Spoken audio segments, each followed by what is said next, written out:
को ही जो है बड़गा ला करके ये वोट लेते हैं। अब हिंदू वोट बैंक तो बिगड़ जाएगा, उसका नाम जब बाहर होगा तो उससे बचने के लिए इन्होंने नागरिकता कानून लाने का योजना बनाया।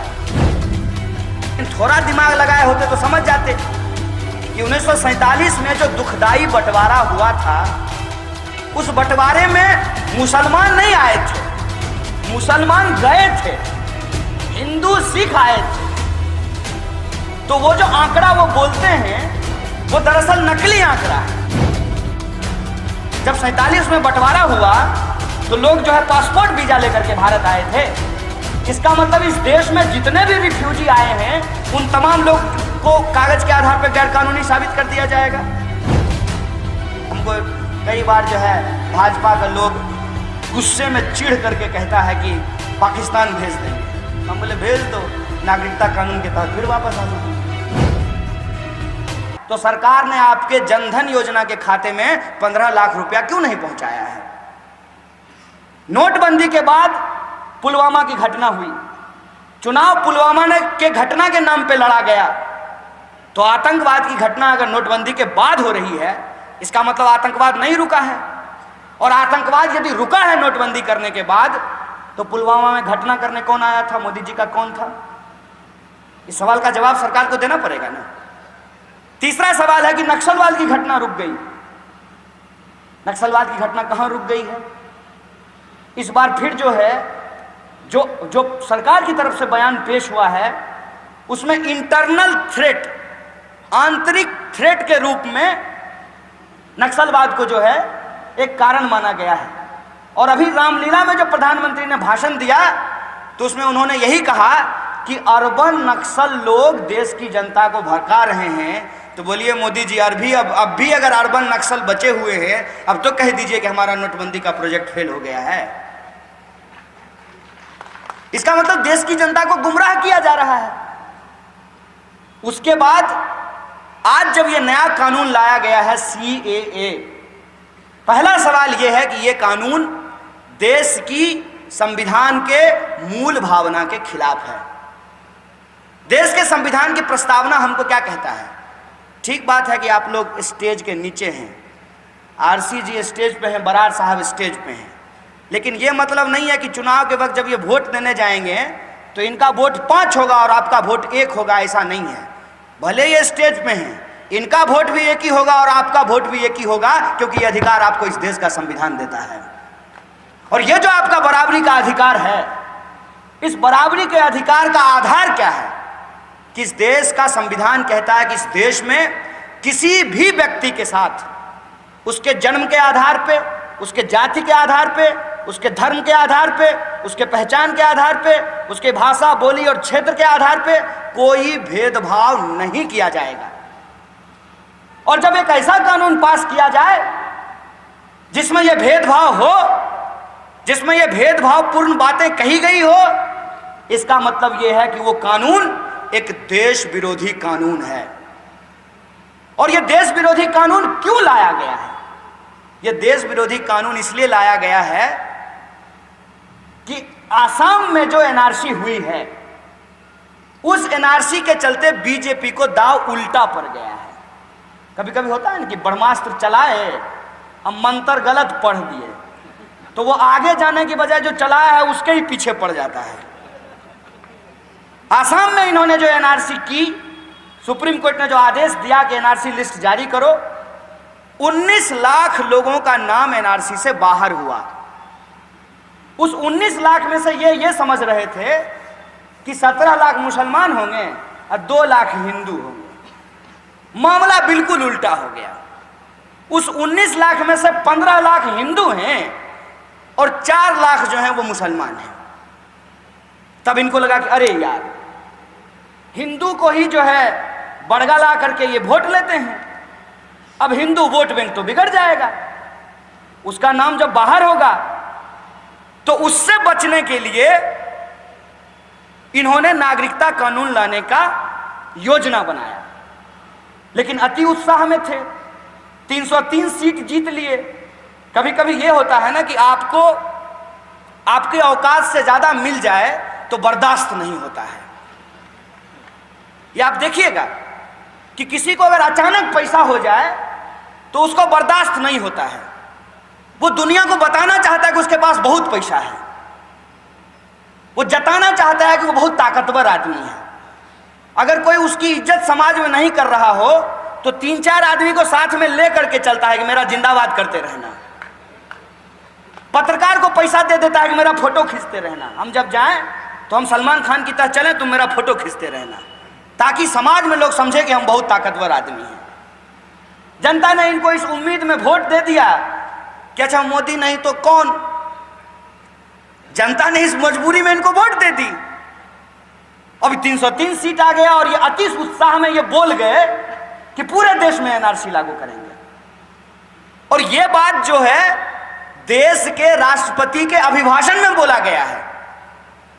अभी ऐसा हो गया है इनके सामने संकट कि अगर प्रधानमंत्री को सच्चा बोलेंगे तो राष्ट्रपति झूठा साबित हो जाएंगे, और राष्ट्रपति को यदि सच्चा बोलेंगे तो प्रधानमंत्री झूठा साबित हो गए हैं। ये फंस गए हैं कि मोटा भाई को सच्चा साबित करें कि मोदी जी को जो है झूठा साबित करें। इस चक्कर में ये फंस गए हैं। इन्होंने कहा कि पूरे देश में एनआरसी लागू करेंगे। तब तक जो है एनआरसी की लिस्ट जारी हो गई आसाम की। इनका कैलकुलेशन गड़बड़ा गया।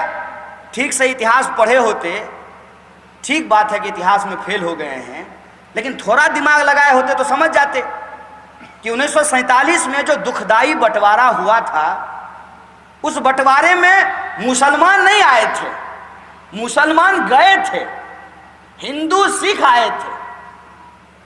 तो वो जो आंकड़ा वो बोलते हैं वो दरअसल नकली आंकड़ा है। वो आंकड़ा तब का है जब पूर्वी पाकिस्तान और पश्चिमी पाकिस्तान एक था। जो बड़ी गैर मुस्लिम आबादी है वो ये वाले इमरान खान वाले पाकिस्तान की नहीं है, वो बांग्लादेश की है।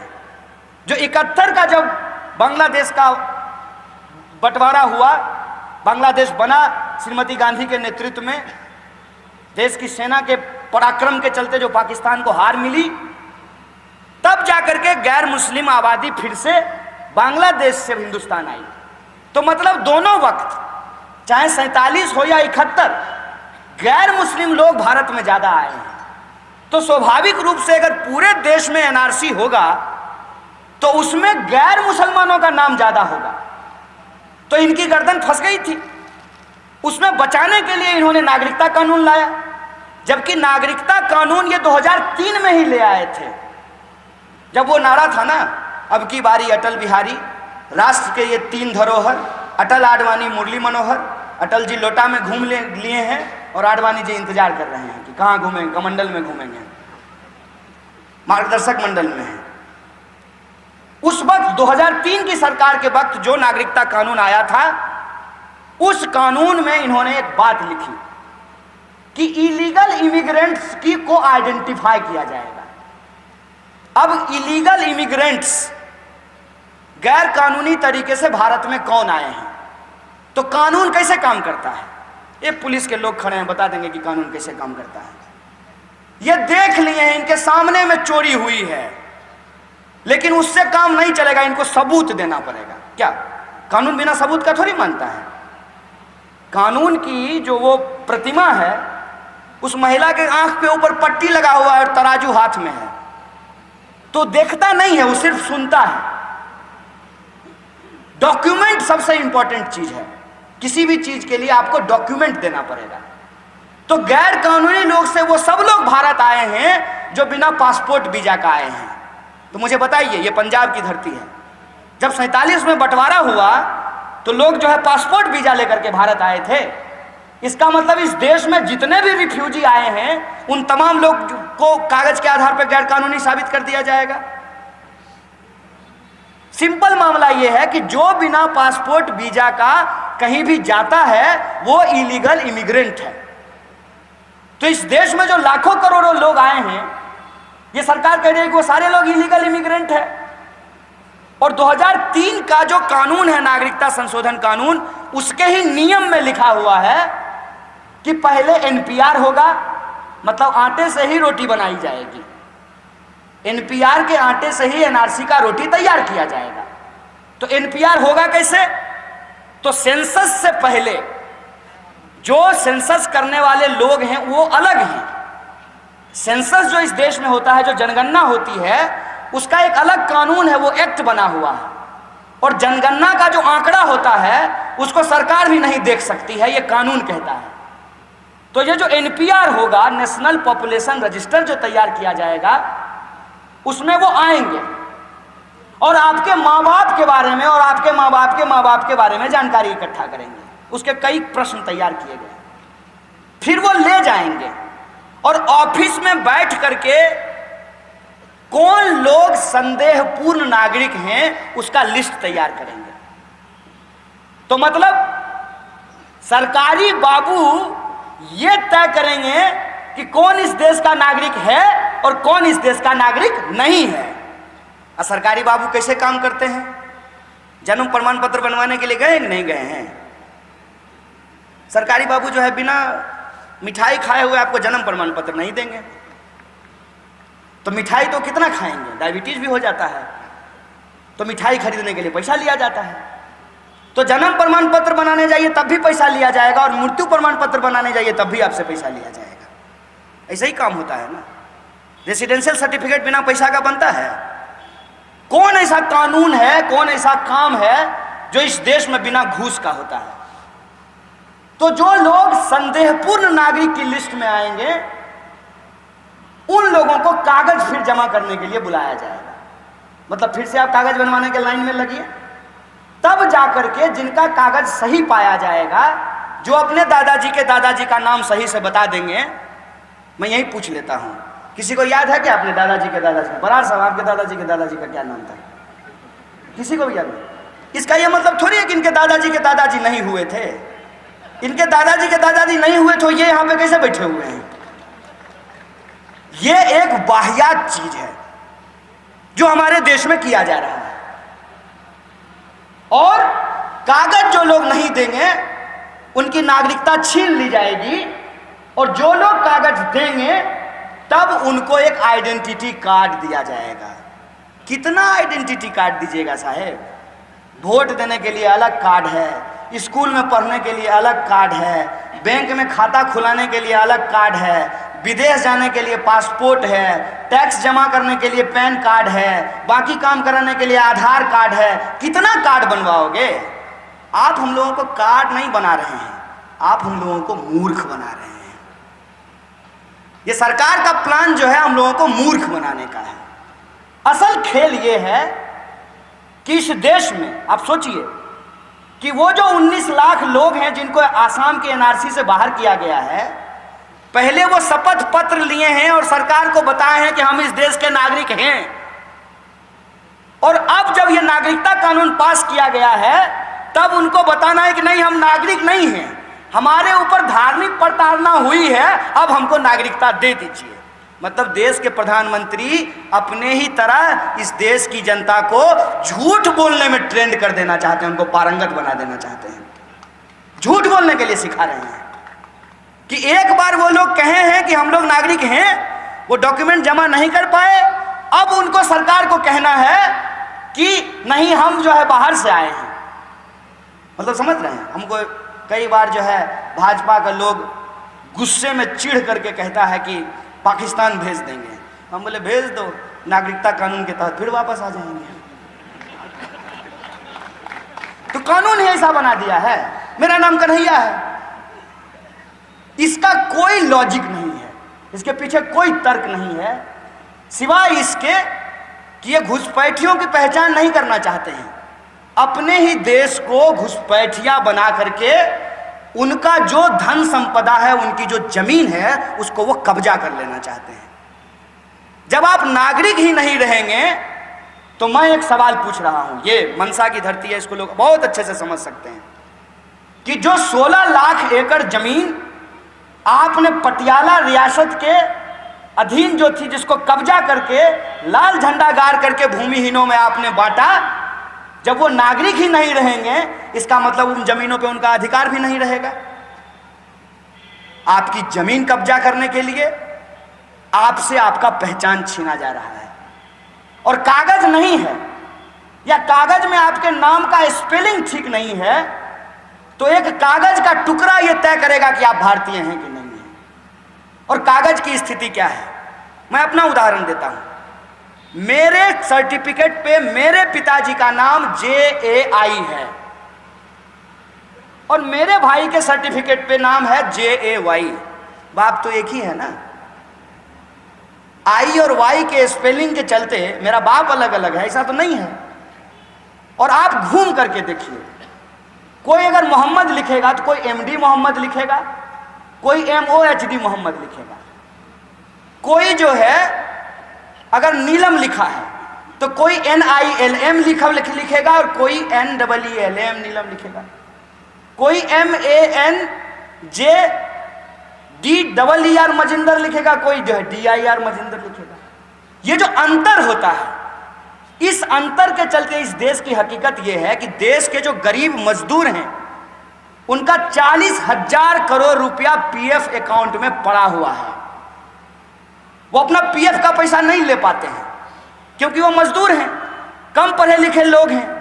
उनका जो PF का कार्ड बनता है, जो PF का अकाउंट बनता है, उसमें जो स्पेलिंग है नाम का और उसके पास जो आधार कार्ड है उसमें जो नाम है उसका स्पेलिंग जब अलग अलग हो जाता है वो अपना ही पैसा नहीं ले पाता है।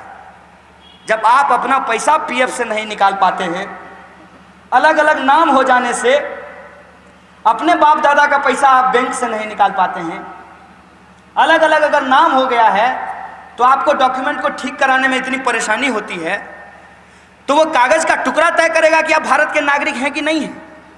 ये असल साजिश ये है कि भारत के नागरिक अपनी नागरिकता साबित करने में लगे रहें और जिनके पास सही कागज नहीं होगी उनसे उनकी नागरिकता छीन करके उनको इस देश में दोयम दर्जे का नागरिक बना दिया जाएगा।